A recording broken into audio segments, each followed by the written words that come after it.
সরকারের কর্মপরিকল্পনা মাঠ পর্যায়ে নেতাকর্মীদের কাছে তুলে ধরেছেন দায়িত্বপ্রাপ্ত মন্ত্রীরা। আর এই সময় উপস্থিত ছাত্র, যুব ও স্বেচ্ছাসেবক দল নেতারা মন্ত্রীদের কাছে বিভিন্ন প্রশ্ন তুলে ধরেন।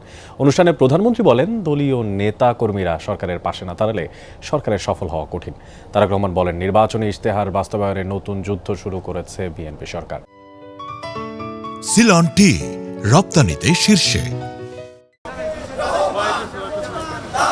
প্রধানমন্ত্রী দায়িত্ব নেয়ার পর প্রথমবারের মতো মাঠ পর্যায়ের নেতাকর্মীদের ডাকলেন BNP chairman Tarique Rahman.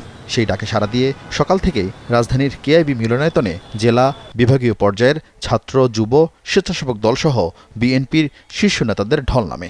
BNP আয়োজিত এই মতবিনিময় সভায় সরকারের পরিকল্পনা তুলে ধরেন মন্ত্রীরা। তাদের কাজ নিয়ে প্রশ্ন করার সুযোগ পান মাঠ পর্যায়ের নেতারা।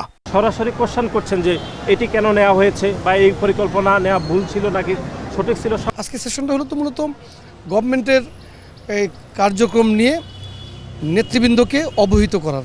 কিন্তু কি উপলব্ধি থেকে এই আয়োজন, কি বা অর্জিত হবে এই মতবিনিময় সভার মাধ্যমে? দেশ এবং জাতির উন্নয়নের জন্য দল এবং সরকার যে পারস্পরিক সম্পর্ক, সেই সম্পর্ক আরও দৃঢ় হবে। সরকারের জবাবদিহিতাও নিশ্চিত হবে এবং একই সাথে সরকারের যে ভুল ত্রুটিগুলো হচ্ছে সেগুলো শুধরে সরকার আগামীতে আরও ভালোভাবে এগিয়ে যাবে বলে আমরা প্রত্যাশা রাখছি। দিনব্যাপী আয়োজনে স্বাগত বক্তব্য দেন প্রধানমন্ত্রী তারেক রহমান। স্মরণ করিয়ে দেন নির্বাচনের আগে দেশে সুশাসন প্রতিষ্ঠা সহ বিএনপির দেয়া প্রতিশ্রুতির কথা।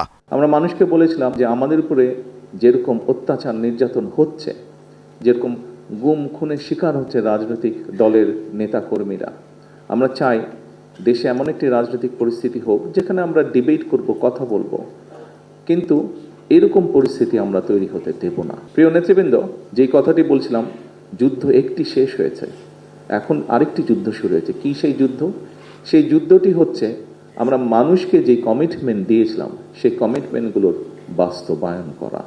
সেই প্রতিশ্রুতি বাস্তবায়নে সরকারের পাশে দাঁড়িয়ে বিএনপি নেতাকর্মীদের সহযোগিতা করার আহ্বান জানান প্রধানমন্ত্রী। আমরা বলি বর্তমান সরকার বিএনপি সরকার, অর্থাৎ সরকার ঠিকই আছে কিন্তু বিএনপি সরকার। সেজন্য বিএনপি যদি সহযোগিতা না করে অনেক ক্ষেত্রেই সরকার সফল হতে পারবে না। এবং বিএনপির সফলতা তখনই নির্ভর করছে যখন আপনারা এখানে উপস্থিত প্রত্যেকটি মানুষ এবং আপনারা যাদেরকে নেতৃত্ব দিচ্ছেন তাদেরকে সাথে নিয়ে সরকারের পেছনে এসে না দাঁড়ান। তা এর বাইরেই হলে আমরা সরকারকে কাঙ্ক্ষিত লক্ষ্যে নিয়ে যেতে পারবো না। রুদ্ধদ্বার সভার সমাপনী সেশনে সাংগঠনিক কর্মকাণ্ড ও দলীয় শৃঙ্খলা নিয়ে আলোচনার কথা রয়েছে, যেখান থেকে বিএনপির আগামী কাউন্সিল, অঙ্গ সংগঠনের নতুন কমিটি গঠন সহ সাংগঠনিক দিক নির্দেশনা দিবেন বিএনপি চেয়ারম্যান তারেক রহমান। আরিফিন শাকিল, যমুনা নিউজ, ঢাকা।